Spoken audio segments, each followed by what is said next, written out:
ఒక అమాయకుడు సంతలో మేకను కొంటాడు. అక్కడ ఒక నలుగురు చూసి ఆ మేకని ఎలాగైనా కాజేయాలనుకుంటారు.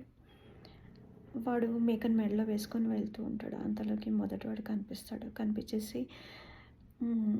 "పంది చాలా బావుంది. ఎక్కడ కొన్నావు?" అంటాడు. "అదేంటి నేను మేకని కొన్నాను. పంది కాదని" చెప్తాడు.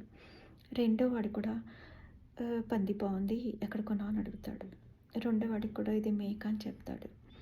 మూడో వాడు కనిపిస్తాడు. "పంది బావుంది. ఎక్కడ కొన్నావు?" అంటాడు. "కాదు ఇది మేక" అని చెప్తాడు. నాలుగో వాడు కూడా "పంది బావుంది. ఎక్కడ కొన్నావు?" అంటాడు. వాడికి కూడా ఇది మేక అని చెప్తాడు. మేక అని చెప్పిన తర్వాత వానికి డౌటొస్తుంది. నిజంగానే నేను పందిని కొన్నానా ఏంటి అని. వాని మీద వాడికి కాన్ఫిడెన్స్ పోతుంది.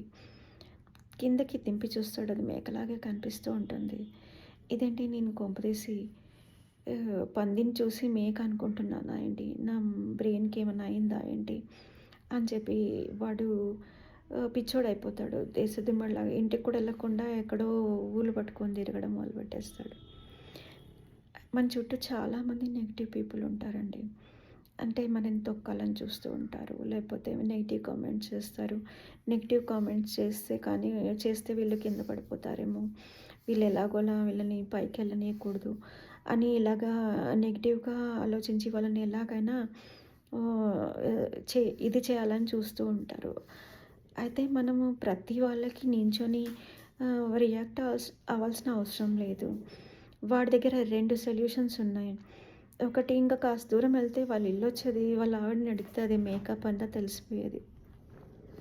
ఇంకో రెండోది పందైతే ఏముంది నేను పెంచుకుంటాను అనుకోవాల్సిందే. అన్ని సొల్యూషన్స్ పెట్టుకొని ఆహ్, వాడు పిచ్చోడయిపోయాడు. యాక్చువల్లీ మనకేదైనా ప్రాబ్లమ్ వచ్చినప్పుడు దానికి సొల్యూషన్స్ వెతుక్కోవాలి కానీ భయపడి పారిపోకూడదు.